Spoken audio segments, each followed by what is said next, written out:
अरे गौरी, टिफिन तो लेना भूल ही गई।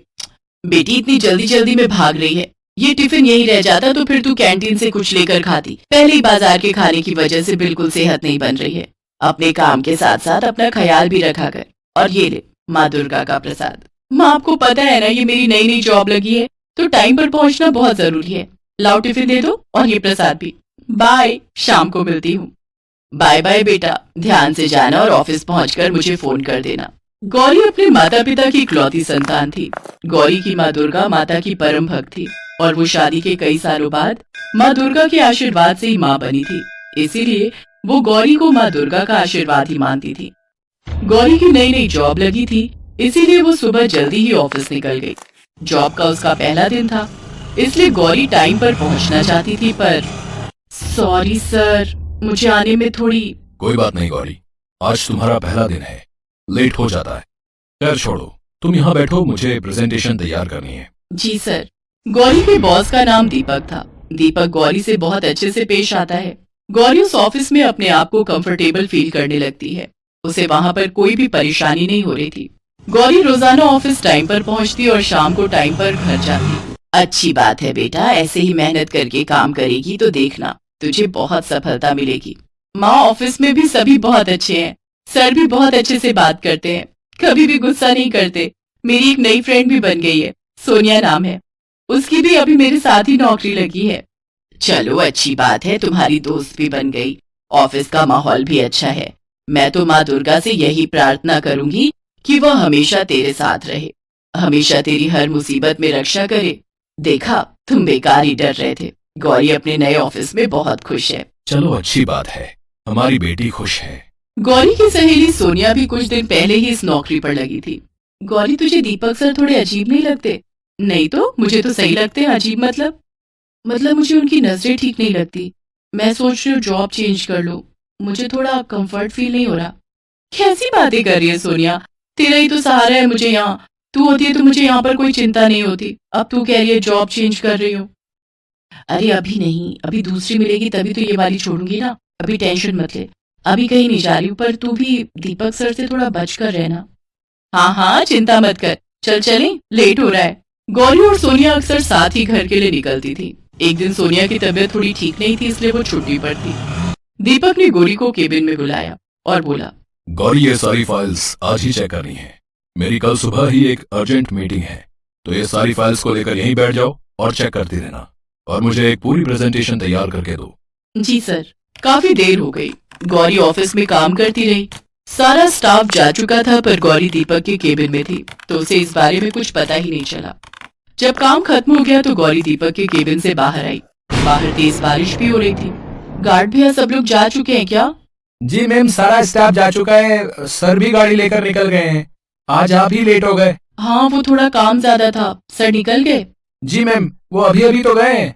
बारिश बहुत तेज हो रही है, मैं तो लगता है आज पूरा भीग जाऊंगी। ओह, मेरा फोन भी बंद हो गया। काम करने के चक्कर में मैंने फोन को चार्ज भी नहीं किया। अब अगर चार्ज करने के लिए ऑफिस में गई तो बहुत टाइम लग जाएगा। मुझे ऐसे ही कोई ऑटो या रिक्शा ढूंढना होगा। गौरी पैदल ही सड़क पर चलने लगी। बारिश तेज थी, इसलिए सड़क सुनसान थी। तभी दीपक ने अपनी गाड़ी गौरी के पास लाकर रोक दी। अरे गौरी, क्या हुआ? पैदल बारिश में भीग जाओगी? आओ गाड़ी में बैठ जाओ, मैं तुम्हें घर तक छोड़ देता हूँ। नहीं सर, मैं चली जाऊंगी, आगे कोई ना कोई ऑटो या रिक्शा मिल ही जाएगा। गौरी, बारिश बहुत तेज है और इस रास्ते पर जहाँ तक मुझे पता है कोई ऑटो या रिक्शा नहीं मिलता है। इसके लिए मेन सड़क पर जाना होगा। आ जाओ, बैठ जाओ गाड़ी में, बारिश बहुत तेज हो चुकी है। गौरी को लगा कि ऑफिस का बॉस है तो बैठने में कोई दिक्कत नहीं है। बारिश भी तेज थी, इसलिए गौरी दीपक की गाड़ी में बैठ गई। ये रास्ता थोड़ा मुश्किल है, हम दूसरे रास्ते से चलते हैं। दीपक गौरी को दूसरे रास्ते से ले जाने लगा। गौरी थोड़ी परेशान हो गई। तभी दीपक ने गाड़ी रोक दी। सर, आपने गाड़ी क्यों रोक दी? अरे गौरी, कैसी बातें करती हो? क्या मैं नहीं जानता कि तुम भी मेरे साथ अकेले टाइम बिताना चाहती हो? इसलिए मैंने गाड़ी को रोक दिया है। कुछ देर हम यहाँ साथ रहेंगे। यहाँ कोई भी नहीं है और मौसम भी अच्छा है, बारिश हो रही है। ये क्या कर रहे हैं सर? छोड़िए मुझे, छोड़िए मुझे। दीपक गौरी के साथ बदतमीजी करने लगता है। गौरी उसे धक्का देकर गाड़ी का दरवाजा खोलकर सड़क पर भागती है। दीपक उसके पीछे पीछे गाड़ी लेकर आ रहा था। गौरी घबरा जाती है और उसके आसपास कुछ भी नहीं था। तभी वो माँ दुर्गा को याद करती है। हे दुर्गा माँ, माँ कहती है मुसीबत में आपको याद करो तो आप रक्षा के लिए जरूर आते हो। मेरी मदद करो माँ, मुझे इस जालिम से बचा लो। दुर्गा मैया वो गाड़ी लेकर पास आ रहा है। गौरी देखती है कि अचानक उसके सामने एक ई रिक्शा रुकता है जिस पर एक लड़की बैठी हुई थी। गौरी जल्दी से ई रिक्शा पर बैठ जाओ, मैं तुम्हें कुछ नहीं होने दूंगी। गौरी उस ई रिक्शा में बैठ जाती है और वो लड़की ई रिक्शा को इतनी तेज दौड़ाती है कि दीपक की गाड़ी पीछे रह जाती है। गौरी का घर आ गया था। तभी गौरी ने उस लड़की से धन्यवाद कहा। तुम्हारा बहुत बहुत धन्यवाद, तुमने मेरी मुसीबत में मदद की। तुम्हारा नाम क्या है? मेरा नाम दुर्गा है। गौरी जैसे उस लड़की का नाम सुनती है वो चौंक जाती है। वो लड़की माँ दुर्गा के रूप में आ जाती है। माँ दुर्गा मुस्कुराते हुए गौरी को आशीर्वाद देती है। अचानक ही रिक्शा भी गायब हो जाता है और माँ दुर्गा भी अंतर ध्यान हो जाती है। गौरी कुछ पल के लिए बिल्कुल शांत हो जाती है। तभी उसकी माँ दरवाजे पर आती है। गौरी बिटिया आ गई तू, बारिश कितनी तेज हो गई है। तूने आने में आज बहुत देर कर दी, तेरा फोन भी स्विच ऑफ आ रहा था। मुझे तो बड़ी चिंता हो रही थी। इतनी देर से मैं माँ दुर्गा को कह रही थी मेरी बच्ची ठीक ठाक घर आ जाए। क्या हुआ मेरी बच्ची, तेरी आंखों में आंसू? तू थोड़ी घबराई हुई लग रही है। तू ठीक है ना? सब ठीक है ना? माँ तुम ठीक कहती थी। माँ दुर्गा को जब भी याद करो तो वो जरूर आती हैं। आज उन्होंने मेरी लाज बचा ली, मेरी रक्षा की। मेरी रक्षा के लिए माँ दुर्गा स्वयं आई थी माँ, उन्होंने मुझे दर्शन भी दिए। गौरी अपनी माँ को सारी घटना बताती है। गौरी और उसकी माँ दुर्गा माँ को धन्यवाद। हे दुर्गा माँ, आज आपने मेरी बच्ची की रक्षा की। आपकी महिमा अपरंपार है।